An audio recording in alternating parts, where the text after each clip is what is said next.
get it back, no chips. Hey guys, it's Misfit Let's Play here, aka Maya, and welcome back to another game review. Today we are going to be talking about one of my most recent playthroughs, beloved Rapture, an old school indie jrpg video game developed by Rapture Studios and published by Two Left Thumbs. The game happens to be advertised as a jrpg that deals with love, betrayal, tragedy, and LGBTQ themes, which is what really made me interested in the game in the first place, because games involving LGBTQ themes are sparse to begin with, but that's besides the point. Before I get any deeper into the review, I do want to give a shout out to Rapture Studios and Two Left Thumbs because they gave me an alpha key of this game, so I was able to experience this entire wonderful journey for free. Before we get any deeper into the game and the story, I do want to give you guys a quick view of the game's story. We start off the game as Johan, an introverted young man from the countryside who finds himself thrown into a conflict beyond his comprehension. The Aeons, an enigmatic group of militia, move ever closer to his isolated hometown. Now faced with the threat of his once-elysian lifestyle, Johan must decide the role he is destined to play in their escalating conflict. At his side are Aiden, the mysterious son of an exiled warrior who has trained since childhood in the mystic arts, and Crysta, a runaway noblewoman intent on ending the war before it reaches her family. Through his coming-of-age journey, Johan confronts the ghost of his family trauma, his passions and sensuality, and the ultimate demise of his own demons.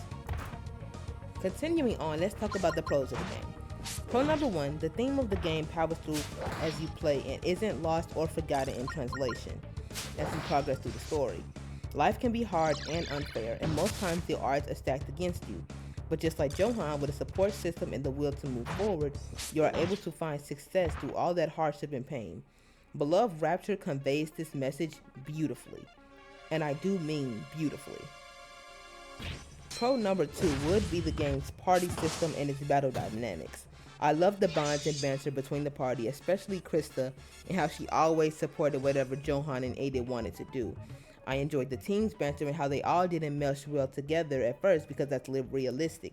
Just like in real life when you make new friends, new party members, shout out to D&D, you don't all mesh well together right away. But as you progress in the story or through your game, your relationships grow and your bonds grow as you progress, which I found charming. Pro number three will honestly be the developing subtle relationship between Aiden and Johan. Although it wasn't as pushed in your face or as clear as some would have wanted it to be, myself included, I love that even having this relationship a part of a main cast of characters was even given to us as an option.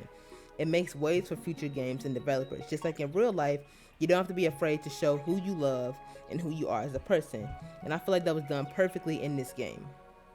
Now, even though this game does rate at a 7.5 out of 10 for me on my game scale, it isn't without its faults. For one, the game's ending is clearly rushed and wrapped up. I'm not sure if the studio ran out of time or if it was planned this way, but the game, especially during the ending half of the game, is clearly rushed and put together so it can finish. Another thing is that the game buttons and sometimes the inputs will lag at some points, especially when traveling to different places on the map, but I chalk this up to the game being in development, and this isn't really a huge issue to the gameplay or overall experience of the game.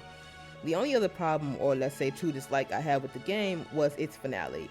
And without spoiling anything, I'm just going to say that the way it's wrapped up to its conclusion, with all the plot holes that were leading up to its ending, leaves much to be desired. All in all, I do give this game again a rating of a 7.5 out of 10.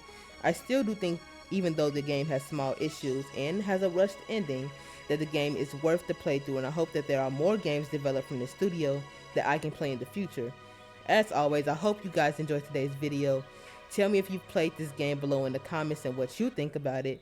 And as always, don't forget to like, comment, and subscribe. I'm out.